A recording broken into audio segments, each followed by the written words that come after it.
Hello and welcome to 64 Squares Official, your destination for deep chess analysis, legendary games, tactical brilliance, and strategic masterpieces.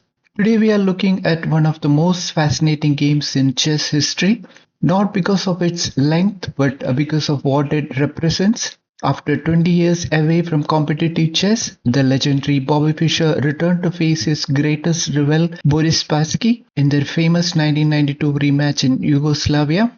Their original 1972 match changed chess forever. During the Cold War, Fischer became world champion, ending Soviet dominance, while Spassky earned worldwide respect as one of the most complete and gentlemanly grandmasters ever. 20 years later, both legends met again, although no longer an official world championship. Millions of fans eagerly watched to see whether Fischer had lost his magic. So now let's dive into this brilliant miniature.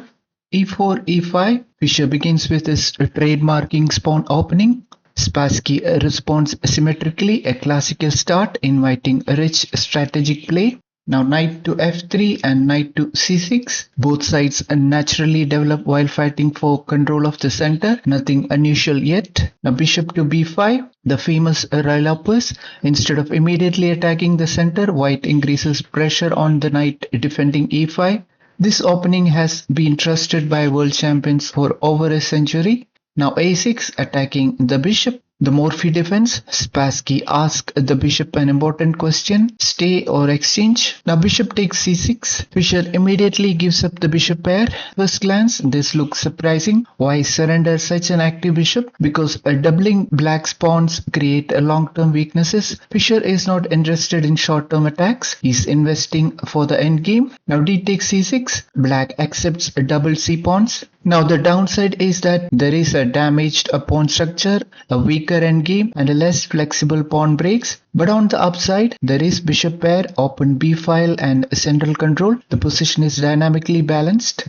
Now Fischer goes for kingside castling, king safety first. Fischer never delays castling unnecessarily. Now f6. A very ambitious move. Spassky wants to firmly defend e5, but this comes with drawbacks. The dark squares around the king become weaker. Development also slows down. So instead of f6, moves like bishop to e6 and bishop to d6 or simple development were more harmonious. Black chooses solidity over activity. Now d4, excellent central break. Now Fischer immediately challenges a black setup before black finishes development. Now e takes d4. Spassky exchanges, it's a logical one. Now knight takes d4, white recaptures with active development. Notice how every Fischer piece improves naturally. Now c5, attacking the knight. Black gains space by chasing the knight, looks strong, but every pawn advance create weaknesses. Now knight to b3, the knight calmly retreats, no panic. It now eyes both a5 and c5. Now queen takes d1. Spassky offers queen exchanges. Many players think exchanging queens reduces danger. Against Fischer, that's often exactly what he wanted. Now rook takes d1. White happily enters an endgame. This is where Fischer's legendary precision shines. Now bishop to g4, attacking the rook, developing while pinning, a useful move. Now f3, attacking the bishop. Now Fischer immediately asks the bishop where it belongs. The pin disappears. Now bishop to e6, retreat. Black completes development. Now knight to c3. Development continues. Every white piece heads toward active squares. Now bishop to d6. Spassky centralizes the bishop, still a perfectly playable position. Now bishop to e3. Fischer improves coordination. Notice how quietly he builds pressure. No flashy tactics yet, just better pieces. Now b6, preparing queenside development. Now a4, excellent prophylaxis move. Fischer prevents b5 forever. This tiny move limits black's counterplay. World-class positional understanding. If black had earlier played a b5, the queenside would have become much more active. Now that dream is disappearing. Now queenside castling, black castles long, logical one. Both kings are now safe. Now a5, beautiful move. Fischer immediately fixes black's queenside pawns. The pawn on b6 is now a permanent target. Now king to b7, stepping away from future tactics, a useful king move. Now e5, attacking the bishop. Here comes Fischer's breakthrough. This gains space, attacks the bishop and creates new weaknesses. Excellent timing. Now bishop goes e7, a forced retreat retreat. Already black's pieces are becoming passive. Now rook takes a d8. Fischer voluntarily exchanges rooks because the bishop replacing the rook becomes slightly awkward. Every exchange favors white's superior pawn structure. Now bishop takes a d8. Black recaptures. Now knight to e4. A fantastic centralization. The knight attacks c5, supports d6, eyes f6, and prepares queenside operations. Now king to c6. The king becomes active. In endgames, that's usually correct, but timing matters. Now a takes a b6. Fischer opens files. He is not rushing. Every exchange increases the weaknesses of black's pawn structure. Now c takes b6. It's a force move. Now black's pawns become even more vulnerable.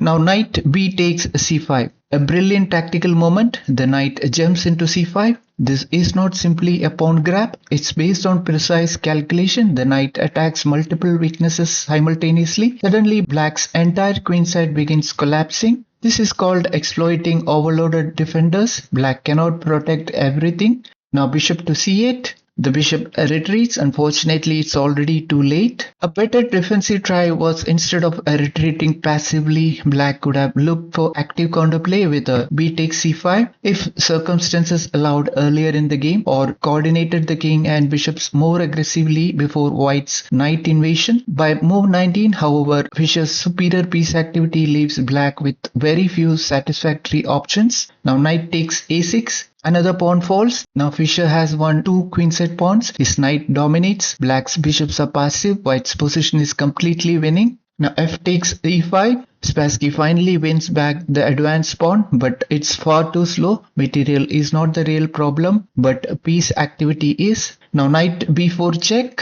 A beautiful finishing move. The knight checks the king while remaining untouchable. Black faces further losses of material and has no practical way to untangle the position, rather than suffer a long technical lost endgame against perhaps the greatest endgame player ever. In this position, Spassky resigned. So now let's look at a few lessons from this game. Always remember, pawn structure matters. Small positional advantages accumulate. Prevent your opponent's counterplay before launching your own, and active pieces are often worth more than material. So great players don't force tactics, they create positions where tactics become inevitable. So this is a classic example of Fischer squeezing tiny advantages until the position simply collapses.